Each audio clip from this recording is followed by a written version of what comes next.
ये पार्सल लो, जस्टिस राय के लिए आया है। वो ऊपर प्राइवेट लॉज में बैठे हैं, उनको दे दो। बाप रे, जस्टिस राय, उनके पास कौन जाएगा? क्यों, क्या हुआ? अभी 10 बातें सुना देंगे। Check and met. राय, शतरंज खेलना भूल गए?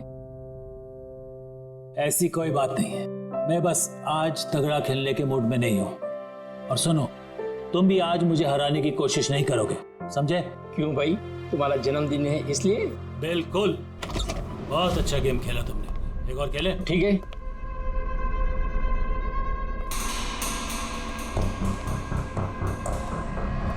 हेलो सर, राय सर। क्या है? हैप्पी बर्थडे सर, आपके लिए पार्सल आया। ठीक है, रखो इधर, रखो इधर आओ। अब क्या हुआ सर? ये लो। Thank you sir, thank you very much sir. Happy birthday sir. कुछ चाहिए तो बोलिएगा सर। ठीक है। उसने सोचा भी नहीं होगा डांट की जगह टिप मिलेगी। ये सब लोग ना मुझे घूसट और खड़ूस समझते हैं, लेकिन मुझे इससे कोई दिक्कत नहीं है। इनफैक्ट मुझे मजा आता है। अरे ये सब छोड़ो, पैकेट खोलो ना, क्या है?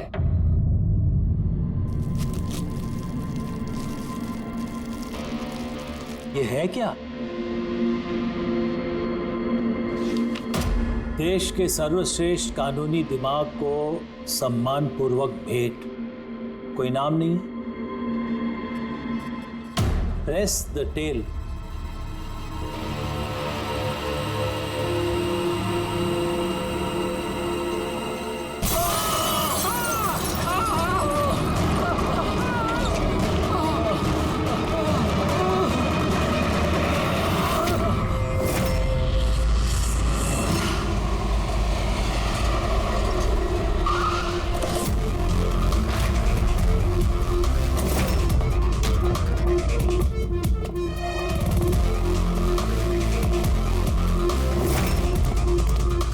आपने कहा था बॉम्ब ब्लास्ट हुआ। हाँ सर, लॉन्च में सर, वो दोनों वहीं थे सर।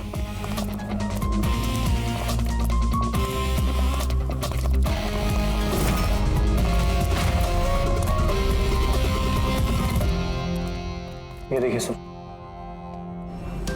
यहाँ तो कांच ही कांच है। पूरे फेस पे कांच के टुकड़े हैं। जख्म बहुत गहरा नहीं दिख रहा है, खून भी ज्यादा निकला नहीं है, तो फिर इसकी मौत कैसे होगी? सर, शायद बक्से के अंदर कांच के टुकड़े रखे होंगे। हाँ सर, इसमें एक कांच का शोपीस था। स्कैन करते वक्त गार्ड ने देखा था। एक्चुअली सर, आज जस्टिस राय सर का बर्थडे था ना, इसलिए ये बॉक्स किसी ने भेजा था। लेकिन सर, ये बॉक्स तो मेटल डिटेक्टर स्कैनर सबसे क्लियर होके आया था, फिर पता नहीं क्यों ये सब हो गया। सर, हमारे ज़्यादातर क्लाइंट्स हाई प्रोफाइल जजेस और लॉयर्स हैं, और उनमें से ज़्यादातर ऐसे हैं जिनकी जान को खतरा है, इसलिए हम उनकी सिक्योरिटी और प्राइवेसी का पूरा ख्याल रखते हैं सर। तो आज क्या हुआ? हाँ? सर, प्रेस द टेल, क्या है ये? जो कुछ इस बॉक्स में होगा शायद उससे रिलेटेड है। ये पार्सल तो जस्टिस राय के लिए था। ये जस्टिस लाल बिना वजह मारे गए। शौपथन, अब ये ऑनलाइन शॉपिंग की गई है। चारों तरफ कांच बिखरे हैं। इन लोगों का कहना था कि धमाका हुआ है, पर अगर पैकेट के अंदर कांच था तो धमाका हुआ कैसे? और अगर यहाँ पे बॉम्ब ब्लास्ट हुआ था तो फिर मेटल या प्लास्टिक के टुकड़े या फिर बारूद कुछ तो होना चाहिए ना। ऐसा कुछ भी नहीं है यहाँ पे। एक काम करो, ये बॉडी और ये कार्ड इसको फॉरेंसिक लैब में भेज दो। और पूर्वी, ये जस्टिस राय का मोबाइल फोन चेक करो। मेटल डिटेक्टर वहाँ, स्कैनर वगैरह तो सब है। अगर पार्सल में बॉम्ब था तो डिटेक्ट कैसे नहीं होगा? सर, पार्सल में ऐसा कुछ था ही नहीं साहब, मैंने ध्यान से देखा था। और स्कैनर मशीन में साहब सिर्फ कांच का सामान ही दिख रहा था। अच्छा, इस स्कैनर की फुटेज स्टोर तो होती होगी? हाँ सर, फुटेज 24 घंटे तक सेव रहती है और उसके बाद अपने आप डिलीट हो जाती है। ओके, तो फुटेज देख सकते हैं हम लोग?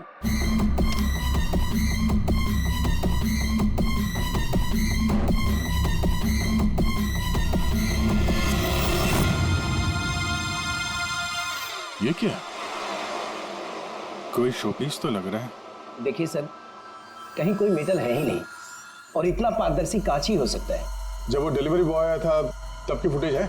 हाँ सर, पर कल बारिश की वजह से सीसीटीवी कैमरा खराब हो गया था। आप कह रहे थे सिक्योरिटी का बड़ा इंतजाम है, ये आपका इंतजाम है? Sorry sir.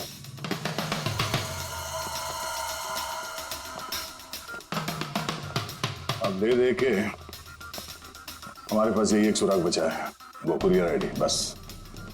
चलो एक छोटा सुराग तो हाथ लगा। बाकी फॉरेंसिक लैब में साड़ू के साथ भी कुछ ना कुछ जरूर ढूंढ निकालेंगे।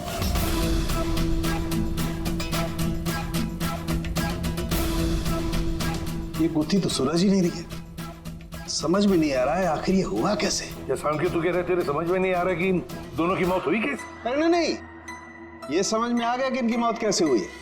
ये जो कांच के टुकड़े हैं ना, इनमें जहर है, इसकी वजह से इनकी मौत हुई है। कांच के टुकड़े जहरीले थे? हाँ, वो जो कांच का शोपीस बना था ना, तो शोपीस बनाते वक्त जब कांच को पिघलाया गया तब खूनी ने उसमें जहर मिला दिया। जब कांच ठंडा हो गया तो जहर पूरे के पूरे कांच में फैल गया। कोई सोच भी नहीं सकता था बॉस। और सर, जब हमने इन कांच के टुकड़ों को टेस्ट किया तो पता चला कि इसमें एक ऐसा जहर मिला हुआ था जो कोई भी अपने घर पे बना सकता है। सर आप तो बोल रहे थे कि ये गुत्थी सुलझी नहीं है, मगर आपने तो पूरा केस ही सॉल्व कर दिया है। नहीं नहीं नहीं पंकज, ये केस सॉल्व नहीं हुआ है। सिर्फ ये पता लगा है कि कांच के टुकड़े जहरीले थे।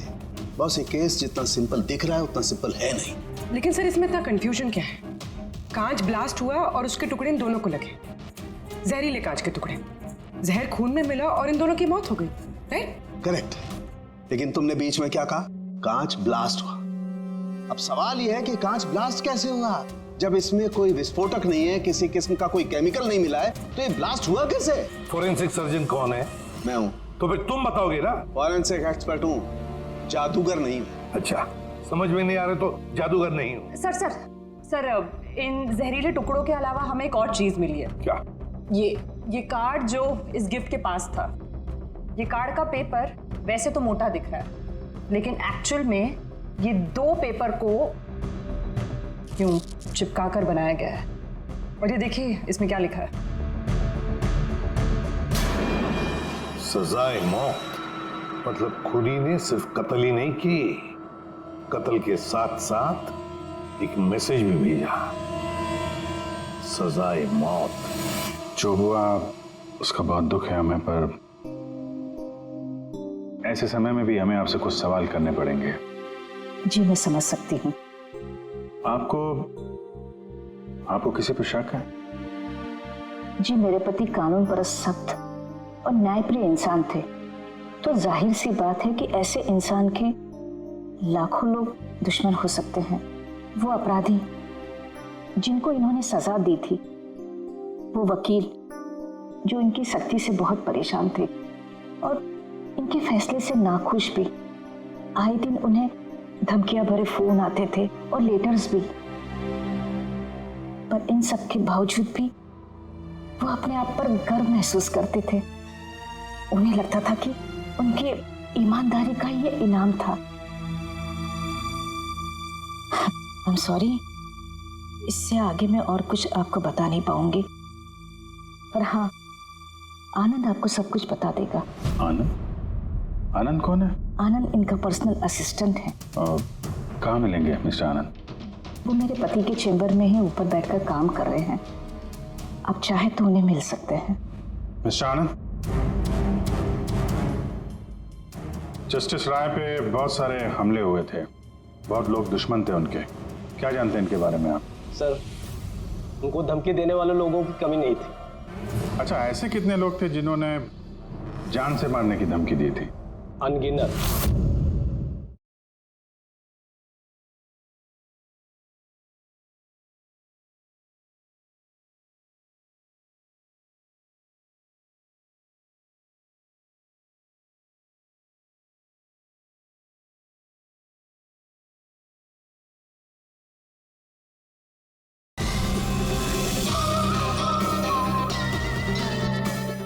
उनकी धमकियों को ट्रॉफी के जैसे संभाल कर रखते थे। 1 मिनट सर।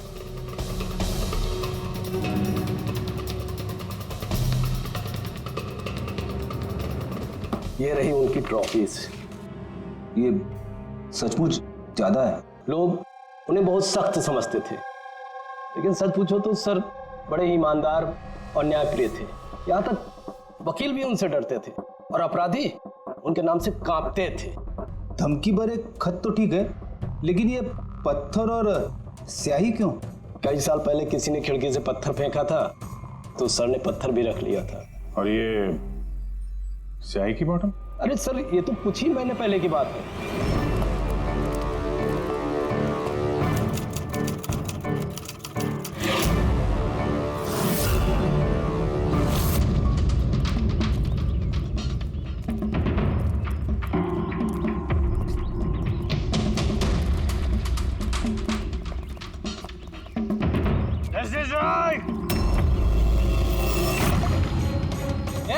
क्या कर रहे हो? तुम्हारी इसी स्याही ने मेरी जिंदगी बर्बाद की थी, याद है ना? अभी चाहकर भी भूल नहीं पाओगे मुझे, नहीं भूल पाओगे तुम। रखो, आनंद जाके बॉटल लाओ। ठीक है सर। ओके। अब ये बॉटल सोवेनियर बनेगी हमारी स्टडी रूम में। Yes sir. कमल को इस हरकत की वजह से फिर से जेल हुई, शायद अब भी जेल में ही हो। रेडी? ये सारी चीजें अपने कब्जे में ले लो। और मिस्टर आनंद, जज साहब को जिन जिन लोगों ने धमकी दी है सबकी डिटेल चाहिए, हमें सबकी लिस्ट चाहिए। यार वीरेन प्लीज यार एक बार फिर से पता करो यार, शायद कुछ पता चल जाए। सर जब ये पॉसिबल है ही नहीं तो पता चलेगा कैसे? देखिए आप सिर्फ मुझे कांच के टुकड़े दिखा रहे हैं, ना इसमें बारूद है, ना केमिकल है, ना कोई मेटल और कोई विस्फोटक पदार्थ भी तो नहीं है इसमें कि हमें पता चल सके कि ये ब्लास्ट की वजह क्या है। अरे यार वीरेन वहां पर जो कुछ था वही दूंगा ना, वहां पर सिर्फ कांच के टुकड़े थे और कुछ नहीं था। तो सर ये बॉम्ब ब्लास्ट है ही नहीं, क्योंकि दुनिया में ऐसा कोई भी बॉम्ब नहीं बना है जो सिर्फ कांच के टुकड़ों से बना हो। कांच में विस्फोटक गुण होते ही नहीं है सर, ट्राई टू अंडरस्टैंड। मुझे मालूम है कांच में विस्फोटक गुण नहीं होते, लेकिन वहां पर ब्लास्ट हुआ है, ब्लास्ट में सिर्फ कांच के टुकड़े मिले और कुछ मिला ही नहीं है यार। तो सर आई विश कि आप ये केस जल्द से जल्द सॉल्व कर लें ताकि हमें भी तो पता चले कि ये ब्लास्ट हुआ कैसे। सर आप लोग कांच के गुणों के बारे में बात कर रहे हैं ना? मैं ऐसी किसी को जानती हूँ जो हमारी हेल्प कर सकती है। ग्रेट सर उसको हर तरह के कांच के बारे में पता है। आई थिंक हमें एक बार उससे मिल लेना चाहिए। मिलते हैं तारिका, तुम जिससे कहोगे उससे मिलते हैं, बस मुझे सिर्फ ये पता करना है कि आखिर ये ब्लास्ट हुआ कैसे।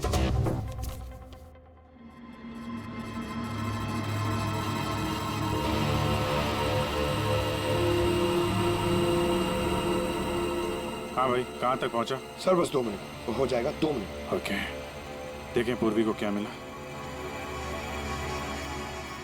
फोन से कुछ पता चला राय साहब के? हाँ सर, कुछ अजीब से मैसेजेस मिले हैं जस्टिस राय और जस्टिस लाल के बीच।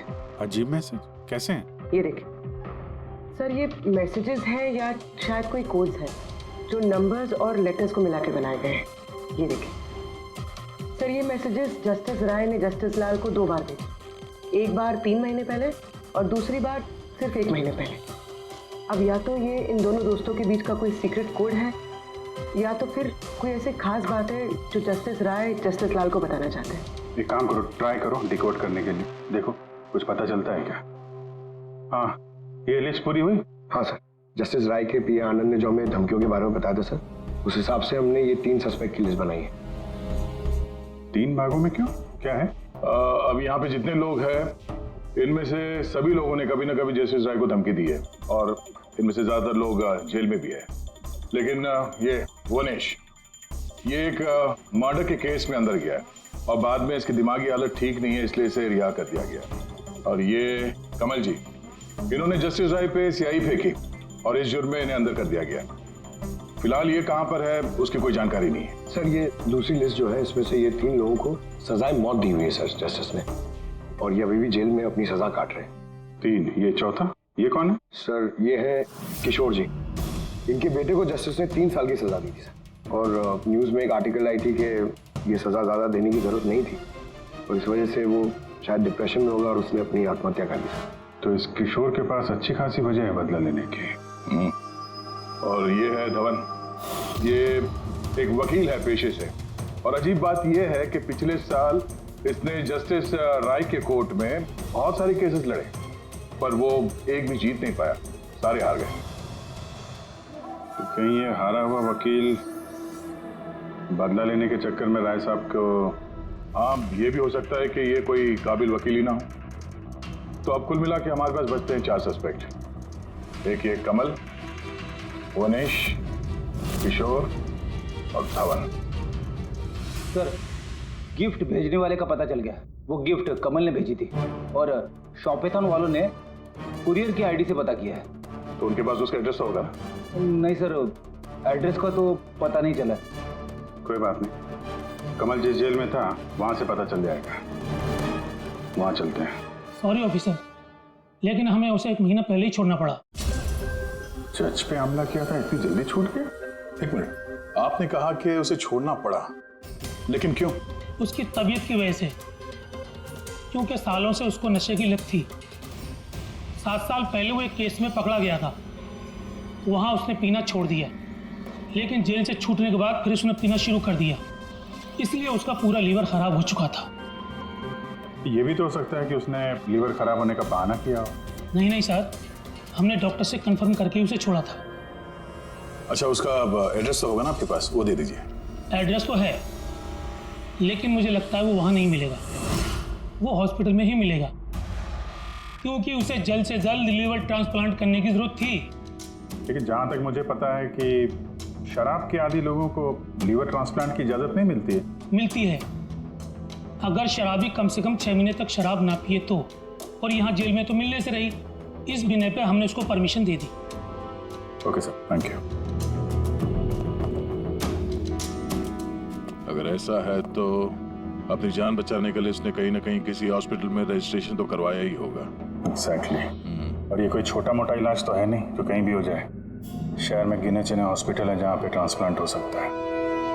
वहीं ढूंढते हैं इस कमल को। अरे तारिका, ये तुम कहाँ ले आए भाई मुझे? मैंने तो सोचा तुम किसी ग्लास फैक्ट्री में लेके जाओगी। बट एनीवे, ये जो कुछ भी है ना, है बड़ा खूबसूरत। शुक्रिया।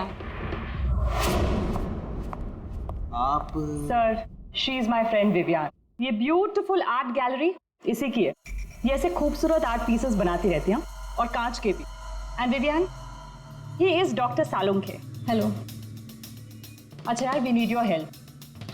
हमें कांच और कांच की चीजों के बारे में इंफॉर्मेशन चाहिए, एक मर्डर मिस्ट्री सॉल्व करने के लिए। श्योर। अच्छा विवियन, ये सारी चीजें आप ही ने बनाई हैं? जी। ऑब्वियसली आप ही ने बनाई होंगी, लेकिन कैसे? बहुत आसान है। वैसे तो ज़्यादातर चीज़ें कांच को पिघलाकर बनी है। प्रोपेन टॉर्च से कांच पिघलाया जाता है और उसी पिघलाए हुए कांच को मंचा आकार दे दिया जाता है। अच्छा हाँ, ये एक एक्सरे इमेज है कांच के शोपीस का, लेकिन सरप्राइजिंग बात यह है कि ये पूरा ब्लास्ट हो गया। Do you think it's possible? इसका आकार तो बूंद जैसा है, लेकिन समझ में नहीं आ रहा कि ये है क्या। विवियन, एक बार जरा फिर से देखो गौर से। शायद कुछ ऐसी चीज हो जो तुमने अभी तक देखी नहीं। 1 मिनट, इसकी नोक देख रहे हैं आप लोग? ये जानबूझकर बनाई हुई तो नहीं लगती। I mean, जिसने भी इसे बनाया है उसने कांच को पिघलाकर बहुत जल्दी उसे ठंडा कर दिया है, बिल्कुल तुरंत, जिससे कि ये कांच का आकार न केवल बूंद के जैसा रह गया है, बल्कि इसकी नोक पतली, लंबी और नाजुक हो गई है। Thank you so much for your help. कांच को पिघला करके ठंडा कर दिया गया, तुरंत तुरंत, जैसे वो बूंद बनी।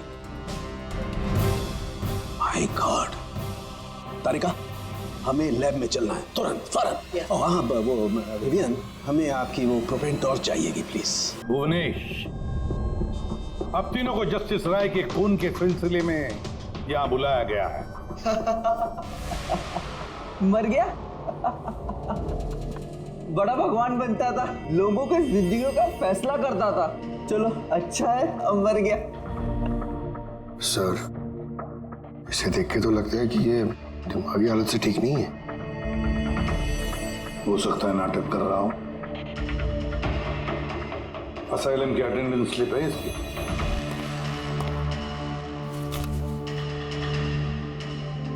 सर, इसमें तो लिखा है कि 1 महीने से बाहर ही नहीं गया असाइलम से। और ये रिपोर्ट खुद डॉक्टर ने बनाई, ये देखिए। ठीक है, ले जाओ इसे। चलो, चलो उठो।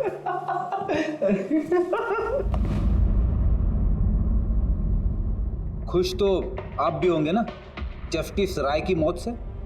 देखिए, मैं मानता हूं कि मेरे बेटे ने गलती की थी, गलत संगत में पड़ गया था वो, लेकिन न तो उसका गुनाह इतना बड़ा था और न ही उसकी उम्र कि उसे माफ न किया जा सके।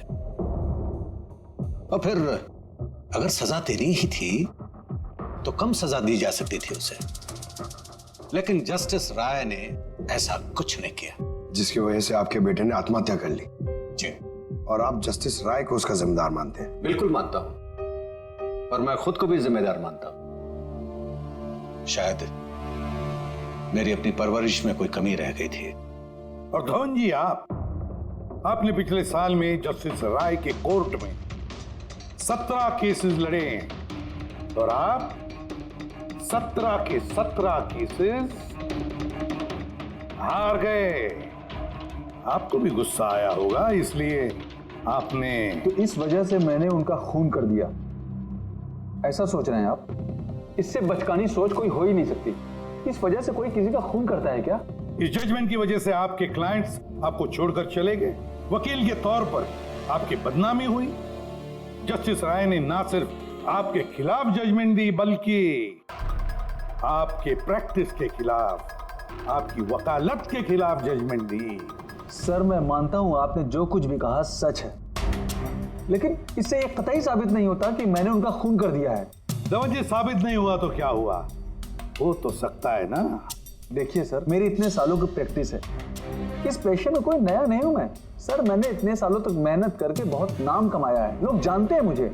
और सर, जिस वक्त जस्टिस राय का खून हुआ उस वक्त मैं कहां था, क्या कर रहा था, किसके साथ था, इन सब बातों का ब्यौरा दे सकता हूं मैं, वो भी गवाहों और सबूतों के साथ। एक बात मत भूलिए धवन जी, खून एक पार्सल की वजह से हुआ है, और जिस वक्त खून हुआ उस वक्त खूनी वहां पर मौजूद नहीं था, समझे आप?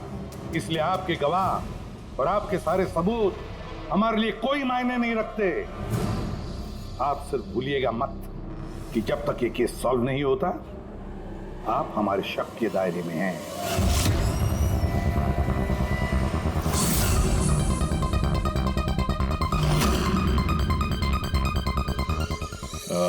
Doctor Puneet? Yes sir, that's doctor Puneet. Thank you. Doctor Puneet, हम लोग सीआईडी से हैं, आपसे फोन पे बात हुई थी कमल के बारे में। जी हाँ, मुझे याद है। दरअसल कमल हमारे लिवर ट्रांसप्लांट की लिस्ट में है और हम उसके लिए सही डोनर का इंतजार कर रहे हैं। और एक बात अच्छी है कि उसने शराब पूरी तरह से छोड़ दी है, वरना हम ये ऑपरेशन नहीं कर पाते। तो आपके पास इस कमल का एड्रेस तो होगा? जी, एड्रेस तो नहीं है। तो डॉक्टर साहब, उसको अगर डोनर मिल गया तो आप उसे कांटेक्ट कैसे करेंगे? सिंपल है, हम डोनर्स और जरूरतमंद पेशेंट की लिस्ट हमारी वेबसाइट पर अपलोड कर देते हैं और सभी पेशेंट्स अपने डोनर्स की सही लिस्ट वहां पे देखते हैं और हमें कांटेक्ट करते हैं।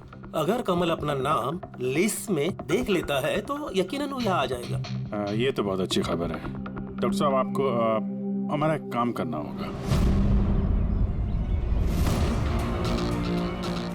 पिघले हुए गरम गरम कांच को तुरंत ठंडा करना है, तुरंत। और पानी से ज्यादा अच्छा ये काम और कौन कर सकता है?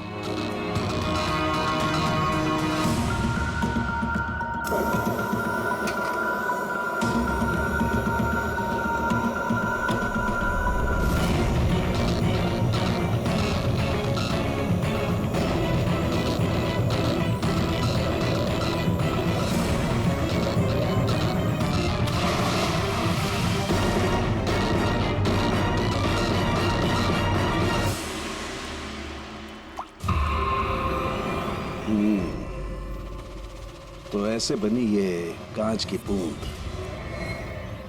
लेकिन जस्टिस राय की जिस बूंद से मौत हुई थी वो तो काफी बड़ी थी। ठीक है, मैं भी एक बड़ी बूंद बनाने की कोशिश करता हूं।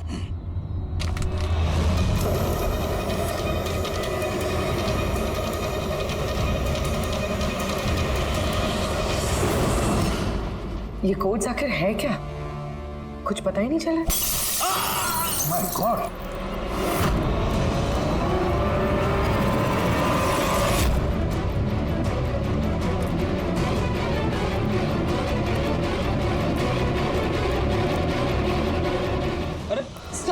सालू साहब क्या हुआ? सर क्या हुआ सर? सर ये सब हुआ कैसे? कहीं आप बॉम्ब तो नहीं बना रहे थे? हाँ। क्या? बॉस, जस्टिस राय को और जस्टिस लाल को जिस तरह के बॉम्ब से मारा गया ना, मैंने पता कर लिया बॉम्ब किस तरह से बनाया गया। बहुत आसान है। वो कैसे सर?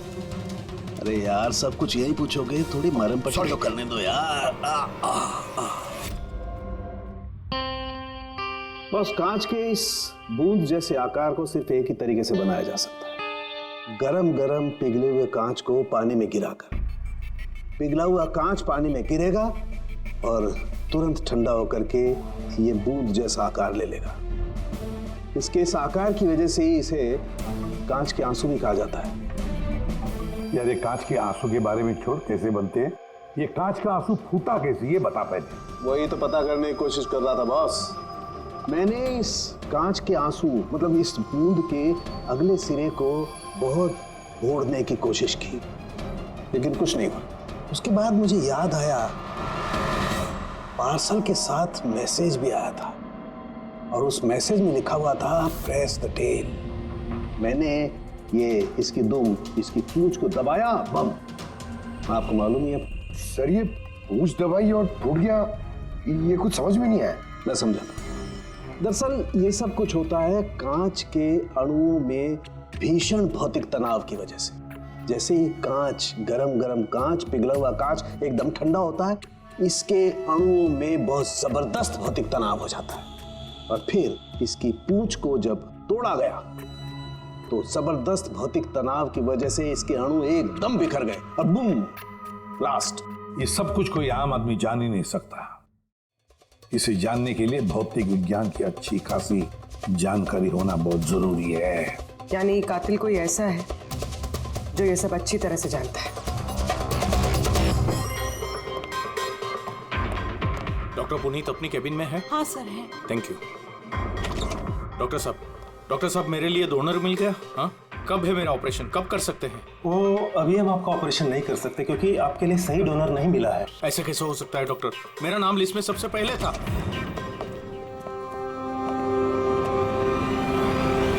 देखिए, मेरी सजा काट चुका हूँ पूरी तरह से, फिर आप लोग मुझे कहाँ लेके जा रहे हैं? मैंने ऐसी कोई गलती भी नहीं की है। जस्टिस राय का खून हो गया है। क्यों किया खून? जस्टिस राय का खून? लेकिन मैंने कुछ नहीं किया। आपने शॉपटाउन वेबसाइट से जस्टिस राय के लिए उनके जन्मदिन पे तोहफा भेजा था ना? नहीं तो मैंने कोई तोहफा नहीं भेजा था।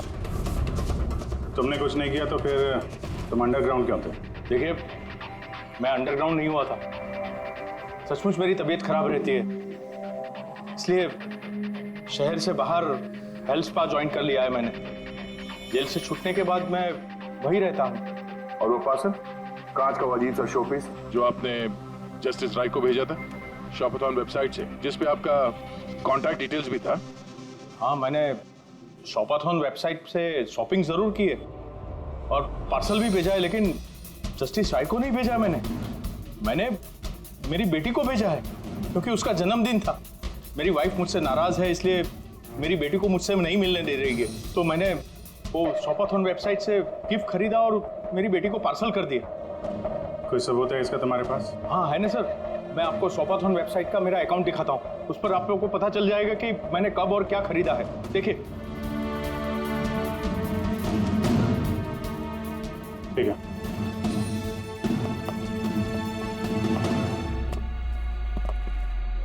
ये आदमी तो वाकई सच बोल रहा है। इसने तो वो गिफ्ट अपने बेटी के लिए खरीदा था, और वो भी जस्टिस राय की मौत के 2 हफ्ते पहले।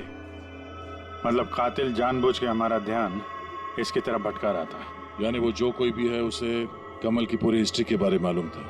उसने उसके घर से वो पार्सल का डब्बा चुराया, उसमें कांच का सामान रखा और किसी तरह से जस्टिस राय तक पहुंचा दिया।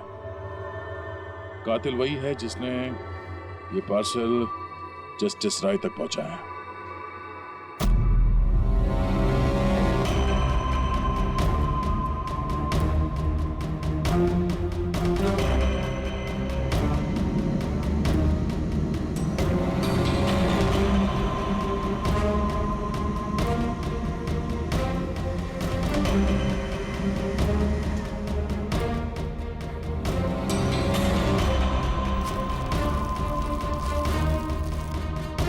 बॉस। हाँ, एक मिनट जरा।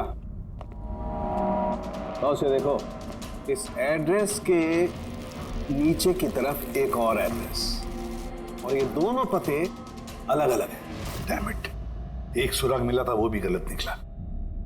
मतलब कमल बेकसूर है। बस मैं इस कागज को लैब में ले जाकर के अच्छी तरह से चेक कर लेता हूँ। ठीक है सब मिल गया। एक सबूत गया तो दूसरा मिल गया, कोड डिकोड हो गया। कोड में क्या है? सर वो कोई कोड्स नहीं है, सिंपल मैसेजेस है। उन दोनों डेट्स पे जब जस्टिस राय ने जस्टिस लाल को मैसेजेस भेजे थे, उन दोनों डेट्स पे दो बातें कॉमन थी। कौन सी बात? सर पहली बात, उन दोनों डेट्स पे दोनों जजेस में से एक शहर से बाहर था, और दूसरी बात, उन दोनों डेट्स पे संडे था। जिस दिन कत्ल हुआ है उस दिन भी संडे था।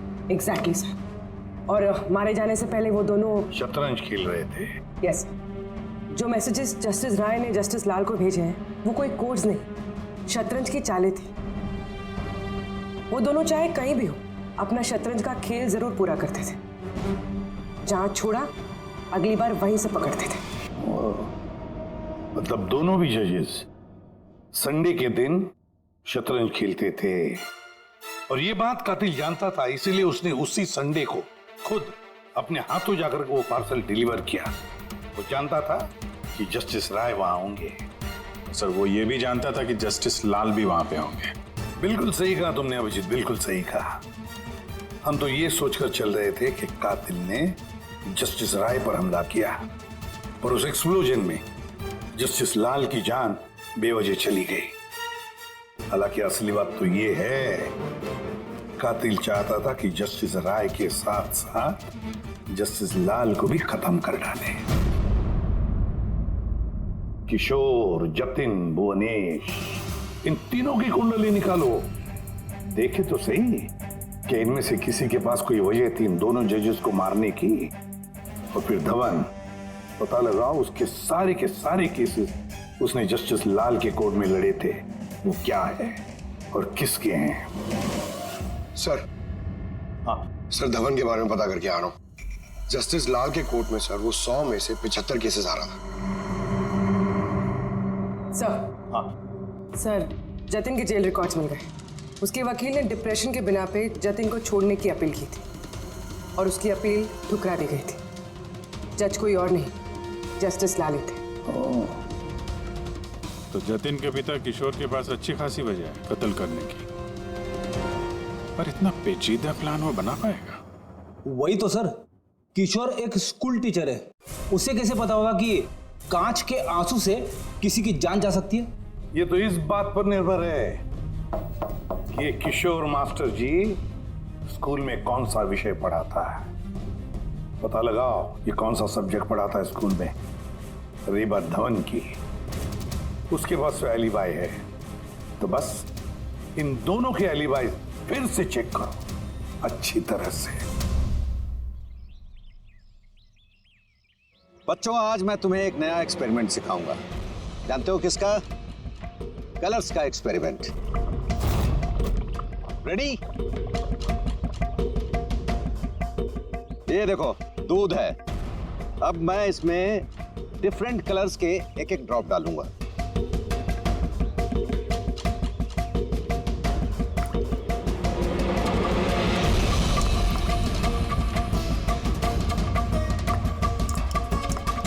Now come here. देखो बेटा, अब जब मैं ये बड इसके अंदर डालूंगा तो तुम्हें देखने को मिलेगा कि अणु किस तरीके से प्रक्रिया करता है। देखो,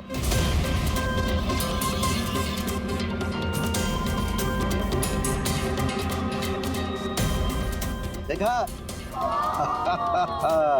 इसे कहते हैं विज्ञान का जादू। कमाल है। नहीं, मैं आपके प्रयोग की बात नहीं कर रहा हूं, आपके बारे में बात कर रहा हूं। आपने कभी बताया नहीं कि आप विज्ञान पढ़ाते हैं? आप लोग यहाँ? मैं तो बस वो प्राथमिक विज्ञान पढ़ाता हूँ। आपने बच्चों को वो कांच के आंसू वाला प्रयोग दिखाया नहीं? कैसे पूछ दबाते ही ब्लास्ट हो जाता है। हाँ? आप क्या बात कर रहे हैं? मुझे नहीं पता। आपको सब पता है। अब जरा इन बच्चों को जाने के लिए कहिए। बच्चों, आज के लिए छुट्टी, बाकी की पढ़ाई कर जाओ तुम लोग। सर को पहचानते हैं आप?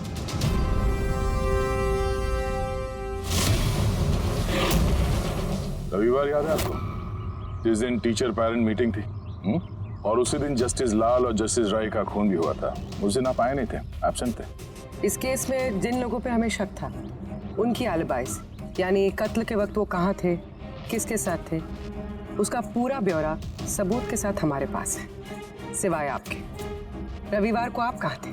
मैं घर पे ही था, मेरी तबीयत नहीं ठीक थी इसलिए मैं जा नहीं पाया। झूठ, आप घर पे नहीं, क्लब हाउस में थे। जस्टिस राय को वो पैकेज डिलीवर करने गए थे। अगर मैं मान लूं कि आप ठीक कह रही हैं, कोई सबूत है आप लोगों के पास? सबूत तो खैर अभी नहीं है। अच्छा, ये जो आप जो प्रयोगशाला यहाँ बनाया हुआ आपने, यहाँ पे जो बच्चों को दिखाते हैं, इसके अलावा कहीं प्रयोग करते हैं या यही जगह है? नहीं, बस यहाँ पे यही एक खुली बड़ी जगह है जहाँ मैं बच्चों को कुछ इंटरेस्टिंग प्रयोग बताता हूँ। अच्छा,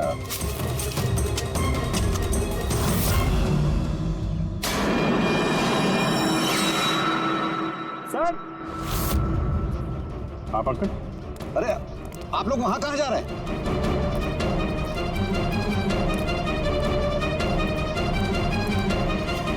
अरे ये क्या कर रहे हैं आप?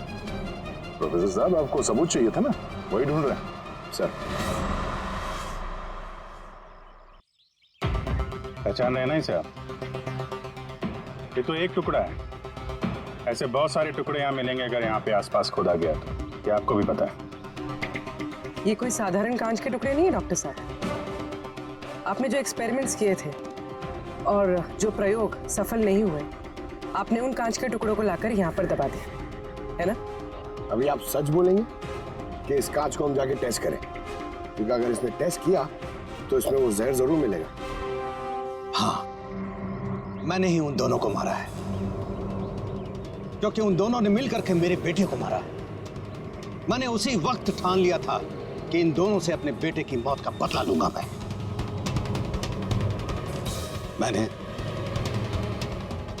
मैंने इन दोनों पे निगाह रखना शुरू किया।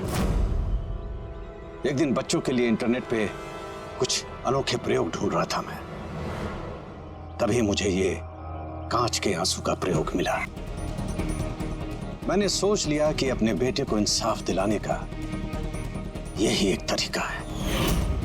मुझे पता था कि कमल जस्टिस राय पे स्याही फेंक चुका है और अभी अभी जेल से छूटा है। मुझे उसकी बेटी के बारे में भी पता था। मैं जानता था कि वो उसे बर्थडे गिफ्ट जरूर भेजेगा। अरे भाई साहब, ये भी लेना।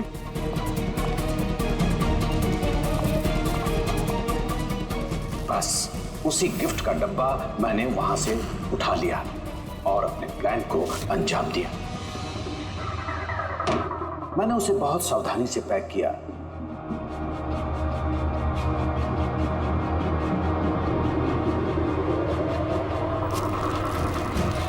और फिर डब्बे पे पुराने एड्रेस के ऊपर नया एड्रेस लगाया।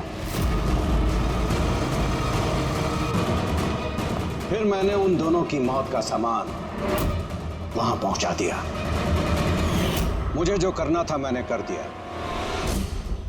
मैंने उन दोनों से अपने बेटे की मौत का बदला ले लिया, उसे इंसाफ दिला दिया। इंसाफ नहीं, सिर्फ बदला था, जिसे ना तो तुम्हारे मरे हुए बेटे की आत्मा को शांति मिलेगी और ना ही उन बच्चों को जो तुम्हें अपना गुरु मानते हैं। हाँ, तुम्हारी इस गलती से उन्हें सबक जरूर मिलेगी।